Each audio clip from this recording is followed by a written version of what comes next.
আজি বহুত দিনৰ মূৰত এটা ব্লগ লৈ আপোনালোকৰ ওচৰত উপস্থিত হ'লোহি। ভিডিঅ'টোৰ আৰম্ভণিতে দেখি আপোনালোকে গম পাইছে চাগে আজি ক'ত আহিছোঁ। এয়া হৈছে অগ্নিগড় পাহাৰ। তেজপুৰত কাম এটাত গৈছিলোঁ। কামটো বেছি সোনকালে শেষ হৈ গ'ল আৰু গুৱাহাটী ঘূৰি আহিবলগীয়া আছিলে। 3:30ত ৰিটাৰ্ণ হৈছোঁ।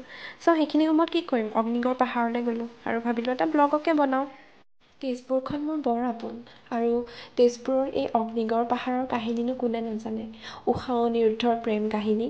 বান ৰজাই বোলে কিবা বৰদান পাই তেজপুৰখন পাইছিলে। এয়া আজি আমি অগ্নিগড় পাহাৰ বহুত দিনৰ মূৰত আহিছোঁ। খোজ কাঢ়ি কাঢ়ি ভৰি বিষাই গৈছে।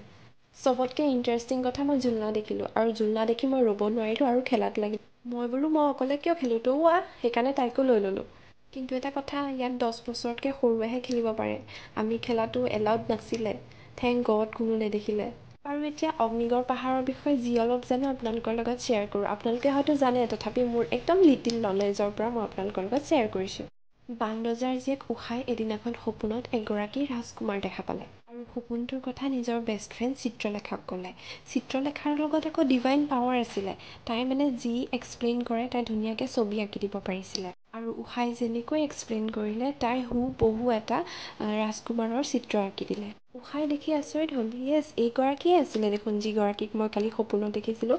তাৰপিছত কোন হয় ডিটেইল উলিয়ালে আৰু গম পালে যে সেইগৰাকী হৈছে অনিৰুদ্ধ, শ্ৰীকৃষ্ণৰ নাতিয়েক। চিত্ৰলেখাই অনিৰুদ্ধ যেনেকৈ শুই আছিল তেনেকৈ উঠাই লৈ আহিলে আৰু দুয়োটাৰে গন্ধৰ্ব বিবাহ পাতি দিলে। এই কথাত বান ৰজাৰ উঠিল খং আৰু দুয়োকে বন্দী কৰি ৰাখিলে। বান ৰজা আছিল শিৱ ভক্ত আৰু অনিৰুদ্ধ আছিল শ্ৰীকৃষ্ণৰ নাতি। শ্ৰীকৃষ্ণ আৰু বান ৰজাৰ ফালেদি শিৱৰ মাজত এখন বহুত ডাঙৰ যুদ্ধ হ'ল আৰু সেই যুদ্ধত গোটেই ঠাইডোখৰ তেজেৰে ৰাঙলী হ'ল আৰু সেই ঠাইডোখৰ নামেই পৰিলে তেজপুৰ বা শোণিতপুৰ। আৰু অগ্নিগড়ত স্কাল্পচাৰৰ থ্ৰুৱেদি এই গোটেই কথাখিনি মেনশ্যন কৰি দিয়া হৈছে।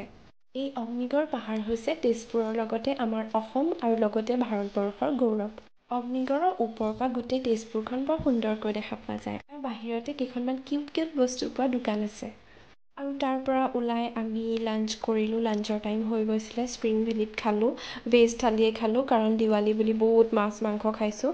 আৰু তাৰ পৰা ওলাই আমি বেক টু গুৱাহাটী আৰু ছানছেটৰ ভিউ চাই চাই আহিলোঁ। চ' আপোনালোকে যদি মোৰ ভিডিঅ' চাই ভাল পাইছে তেতিয়াহ'লে লাইক, কমেণ্ট আৰু শ্বেয়াৰ কৰিব আৰু ছাবস্ক্ৰাইব কৰিব নাপাহৰিব।